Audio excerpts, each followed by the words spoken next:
Assalamualaikum warahmatullahi wabarakatuh. Selamat pagi semuanya. Semoga semua dalam keadaan sehat walafiat aja ya.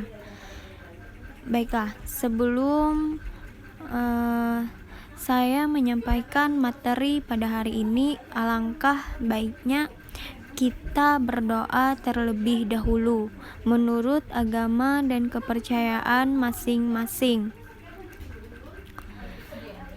Oke, setelah selesai berdoa, saya akan menyampaikan materi tentang nilai-nilai Pancasila dalam kerangka praktek penyelenggaraan negara. Nah, di sini saya akan menjelaskan yang bagian sistem pembagian kekuasaan negara Republik Indonesia.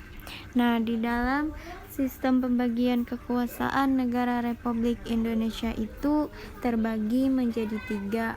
Ada hakikat negara dan kedaulatan negara. Yang kedua, sistem pemerintahan negara Republik Indonesia. Terus yang ketiga ada konsep pembagian kekuasaan di Indonesia. Nah, kita masuk ke yang pertama dulu, hakikat negara dan kedaulatan negara. Nah, itu ada yang pertama bersifat memaksa, yang kedua ada bersifat monopoli, dan yang ketiga bersifat mencakup semua. Baik, nah bagian yang A, apa sih bersifat memaksa itu?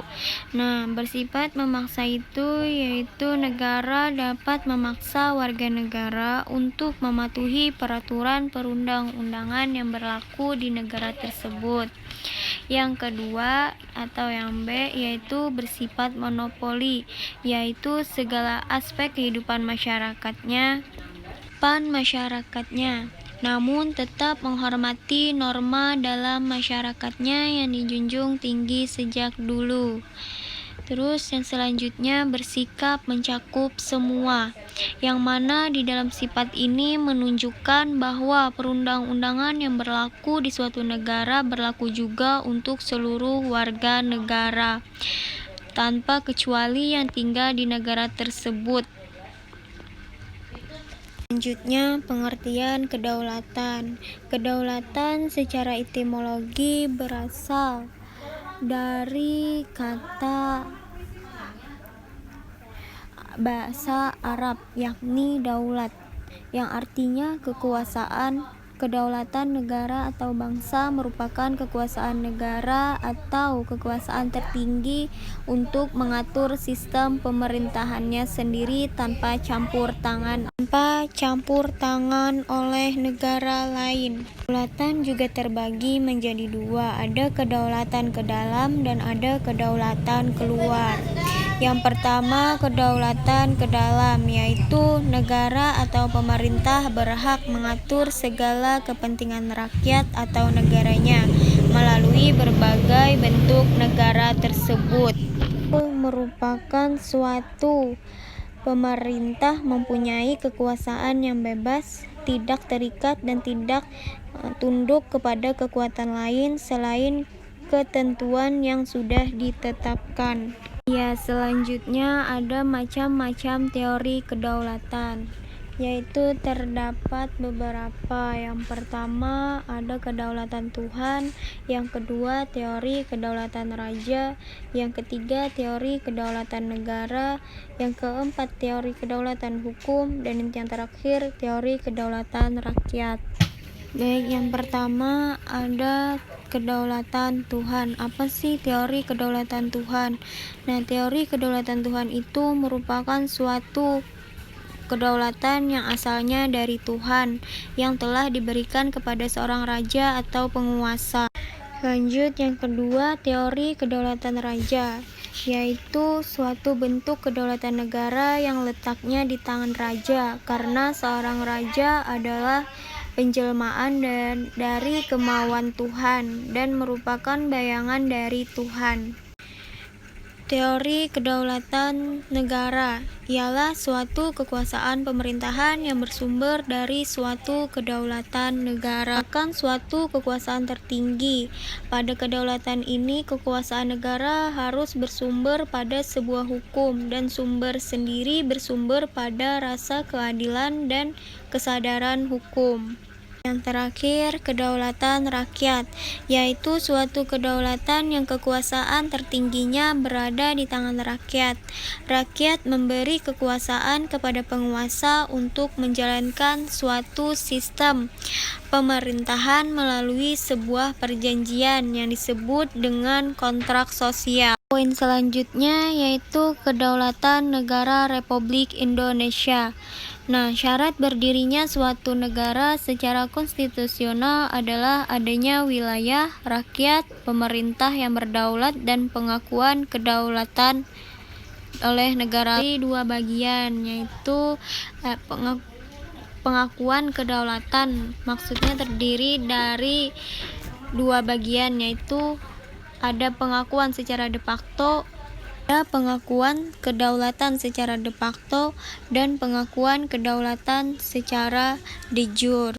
Nah, pengakuan kedaulatan secara de facto itu merupakan sebuah pengakuan yang diberikan atas dasar kenyataan fakta bahwa suatu negara yang diakui itu telah memenuhi unsur-unsur negara seperti adanya pemimpin, rakyat, dan wilayah. Sedangkan yang kedua, pengakuan kedaulatan secara de jure, yaitu merupakan sebuah pengakuan resmi berdasarkan hukum oleh negara lain dengan segala konsekuensinya. Terus poin yang kedua yaitu sistem pemerintahan negara Republik Indonesia. Nah, menurut Undang-Undang Dasar Negara Republik Indonesia tahun 1945, negara ini tidak menganut sistem pemisah kekuasaan atau murni sebagaimana diajarkan oleh Montesquieu. Lanjut, poin yang ketiga yaitu konsep pembagian kekuasaan di Indonesia. Nah, itu terbagi menjadi dua bagian. Ada pembagian kekuasaan secara horizontal dan pembagian kekuasaan secara vertikal. Nah, yang dimana pembagian kekuasaan secara horizontal itu terdapat lagi beberapa macam. Yang pertama ada kekuasaan konstitutif, yang kedua kekuasaan eksekutif, yang ketiga kekuasaan legislatif, yang keempat kekuasaan yudikatif, yang kelima kekuasaan eksaminatif atau inspektif, dan yang terakhir kekuasaan moneter. Apa sih yang dimaksud dengan kekuasaan konstitutif? Nah, kekuasaan konstitutif yaitu kekuasaan untuk mengubah dan menetapkan undang-undang dasar, dan kekuasaan ini dijalankan oleh MPR. Sedangkan kekuasaan eksekutif yaitu kekuasaan untuk menjalankan undang-undang dan penyelenggaraan negara, dan kekuasaan ini pun dipegang oleh presiden. Nah, yang ketiga ada kekuasaan legislatif. Kekuasaan legislatif yaitu kekuasaan untuk membentuk undang-undang, dan kekuasaan ini pun dipegang oleh Dewan Perwakilan Rakyat. Nah, yang keempat ada kekuasaan yudikatif. Kekuasaan yudikatif disebut juga sebagai kekuasaan kehakiman, yaitu kekuasaan untuk menyelenggarakan peradilan guna menegakkan hukum dan keadilan. Nah, kekuasaan ini pun dipegang oleh Mahkamah Agung dan Mahkamah Konstitusi. Yang kelima ada kekuasaan eksaminatif atau inspektif. Nah, kekuasaan ini berhubungan dengan penyelenggaraan pemeriksaan atas pengelolaan dan tanggung jawab tentang keuangan negara, di mana kekuasaan ini dipegang atau dijalankan oleh Badan Pemeriksa Keuangan. Nah, dan yang terakhir yaitu kekuasaan moneter. Kekuasaan moneter yaitu kekuasaan untuk menetapkan dan melaksanakan kebijakan moneter, mengatur dan menjaga kelancaran sistem pembayaran, serta memelihara kestabilan. Dan kekuasaan ini pun dijalankan oleh Bank Indonesia. Yang terakhir ada pembagian kekuasaan secara vertikal. Nah, yang dimana ini merupakan suatu konsekuensi penerapan asas desentralisasi di Indonesia.